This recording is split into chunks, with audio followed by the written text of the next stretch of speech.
welcome back to another video. So today I thought I'd give you a 3-year review on the ownership experience of my Boxster 987.2. It's a 2010 model, 2.9 manual gearbox, and here it is. Give you a wee walk around.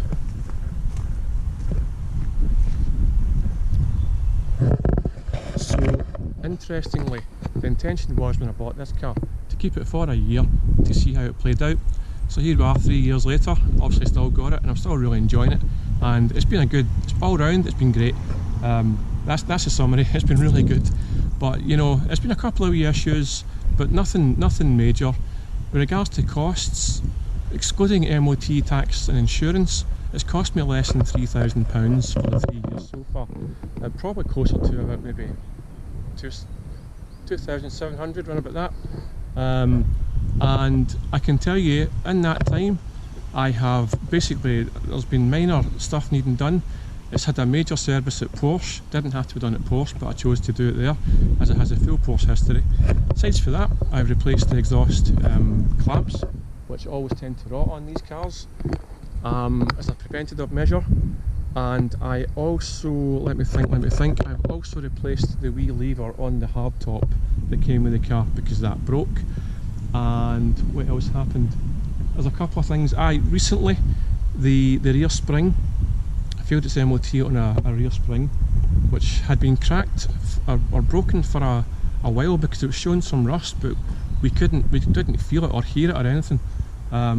Sometimes a cracked spring can go unnoticed for a while, which is obviously what happened in my case. So I replaced the rear springs, and that was only done recently. So I have now to get the wheels aligned, because I can feel a slight difference to the alignment. If you ever have any suspension work done, you should always have the wheels realigned. So a wee interesting side point for that was that the springs are a Porsche part, an expensive Porsche part for the 987.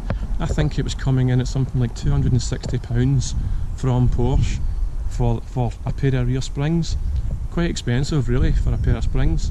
However, at the last minute I found H&R springs which were quite a bit cheaper and very high quality, same standard height, which I bought and I'm very happy with. So they went on the car. Doing the job itself, my mechanic tells me it was pretty tricky. The roof had to go into service position, which I'll do a wee quick video on that in case you don't know how that works. But basically, on a Boxster, if you want to service it or get access to most of the internals, because it's a mid-engined car, you've got to put the roof, the soft top, into what they call the service position, which is kind of halfway up, and this flap here lifts up and it gives you access into the back panel, which is behind these seats. There's a panel there that you can access for most of the drive belts, and you can access a lot of the kind of maintenance parts and serviceable parts from that area. So a wee bit of a faff, but it needed done. Like I said, that was just fairly recently. Besides for that, like I say, service, it's due a service right now actually, which will be getting done very soon. I probably won't go to Porsche for that, because I don't think it has to go to Porsche for the next service. Well, having just said all that, I might just go back on myself and say I'll think about it, whether or not I want the full Porsche history. At this age and stage of the car, it might be a material, but I'll have a think about that. So yeah, pretty much, I mean, there's been no problems with it. The car's been a joy to own. I've really enjoyed driving it actually. Been at Skye, done a few trips, darted around. And a day like today, with the roof off, sun's out, the Boxster really is hard to beat. But even all year round, it's good fun, and it's just one of those cars. It's like most Porsches, it kind of grows on you more and more.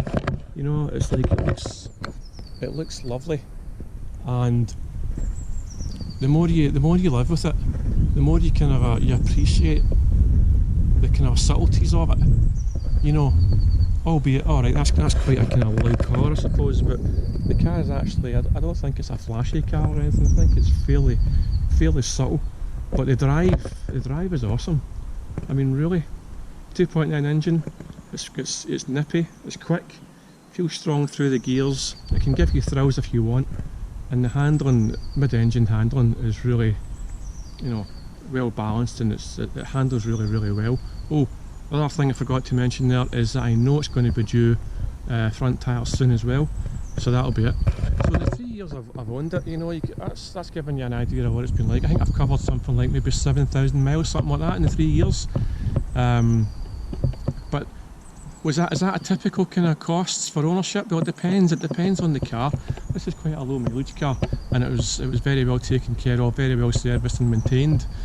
But you know, if you go into if you buy a Boxster that's been well maintained and been looked after, then I wouldn't imagine your costs are going to be that much different from mine, depending on all kinds of factors, of course.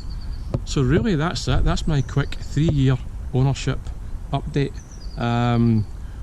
Will I sell it, or when will I sell it? I really do not know. My issue now is, if I was to sell it, there's not very much else out there that would be as good as it, you know. Even if you add some money to it, for the reasons that I've got this car and for what I use it for, it's pretty hard to beat. So I'm not in any hurry to sell it right now, but who knows, you never know what the future holds. That's it guys, I hope you enjoyed this quick video. Give me a wee like and subscribe if you haven't already, and any comments, put them below and I'll answer them as soon as possible. Oh, and before I go, if you're interested in finding out much more about Porsches in general and more about my story, check out my Porsche books below. I think you'll enjoy them. Cheers guys, bye.